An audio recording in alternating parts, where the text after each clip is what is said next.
Hello, my name is Kaylon Alexander, and my partner is Sean Gorham, and this is our presentation for the Seaglide project for the STEM Fair. Uh, Before anything starts, I want to explain what a Seaglide actually is. It is basically an underwater drone that swims around and collects data or samples from the body of water that it is in. A good way or a good picture of what it would look like would be on the top right corner uh, is a 3D render of what our Sea Glide would have looked like, or a very close representation of what the Sea Glide would have been.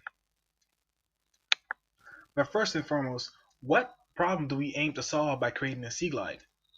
Due to problems like acidity and sediment pollution in the Chesapeake Bay, a remote controlled or automatic submersible drone can collect data on damaging amounts of sediment and acidity in order to allow scientists to have enough information in the form of data to create contributions that should create a stable underwater ecosystem.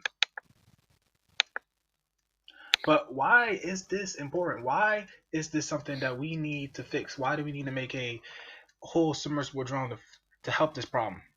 And the reason why we chose this problem out of all the other ones was primarily because it is rather an untouched subject in comparison to past Sea Glide projects. Although slightly difficult in preliminary research, the task is both intriguing and vital to the state of multiple ecosystems on a local and global scale.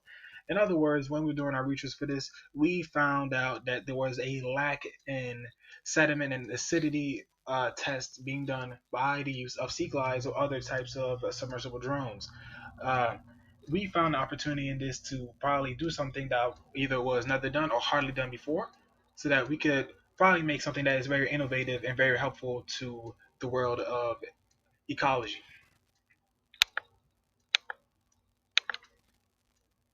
Now, our important research also helped us outline what is sediment pollution and what is acidic pollution.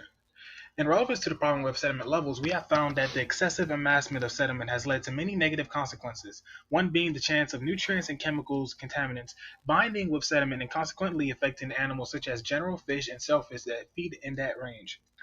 In relevance to the problem of pH levels, we have also found that if an abnormally large process of acidification is occurring, the high levels of CO2 creates toxic effects on susceptible organisms that can in fact fully nullify basic senses that are vital to sensing predators and surviving, aka all of these things hinder a underwater organism's ability to live, feed, and reproduce, and that is detrimental, especially in something like the Chesapeake Bay, where there are many people who fish. There are many animals that live off the fish that live there. The fish they populate. Uh, it's one big ecosystem. Without one thing, something else can't survive. It's very important to our world to keep our wildlife secure and safe. Our main solution to this was to have an effective way of gathering the sediment in pH level samples. The average range can be analyzed to have guidelines focused towards progression and prevention of said levels. In other words, we would have a contraption on our sea glide that would take in water at a certain depth and bring it back up for scientists where they could do tests and analyze the water. During this, our contraption was not supposed to suck in water, but to just merely capture water at that state so we don't affect sediment levels. Also, this will also help us find out things like the temperature of the water, if that was so needed. The pH level of the water could also be tested on land. But the main contraption for this, the main part of this sea glide was to collect samples of water and bring it back up, which will be very important. And if this would help a lot of scientists out there, this will make the whole project worth it. Now I want to hand it off to my partner Sean. Hello, my name is Sean Gorham, and I am the second half of the Seaglide project, and this is our project connections. So, our project has led to us making meaningful connections with certain people so far, including our mentor and Math. And he had helped us by allowing us to gain a better view on organization and also allowing us to understand what is required as project leaders. Additionally, we were able to meet two contacts at the Seaguide organization, which would include Jeff Campana and John Hamilton. And these two individuals had not only helped us with a kit and guide to help us build our project, but also helped us gain valuable information that we needed help on. And we were able to basically understand where we wanted to take our project thanks to them. and this was accomplished through an extensive in-person meeting and a Q&A that we had.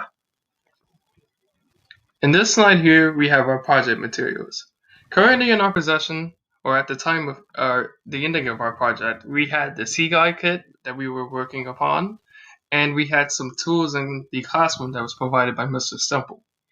Yet we needed materials that would include the pH sensor, which revolved around the acidity testing, the electronic thermometer, which revolved around temperature testing, and of course our Niskin bottle, which was dealing with water gathering.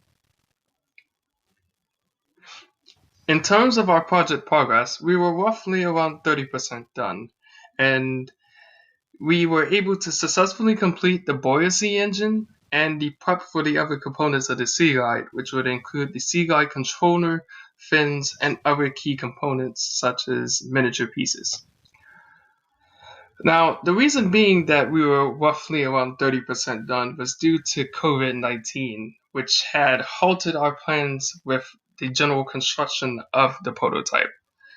Our group was for sure going to be able to finish our project, and we would do our set of tests repeatedly around the Chesapeake Bay.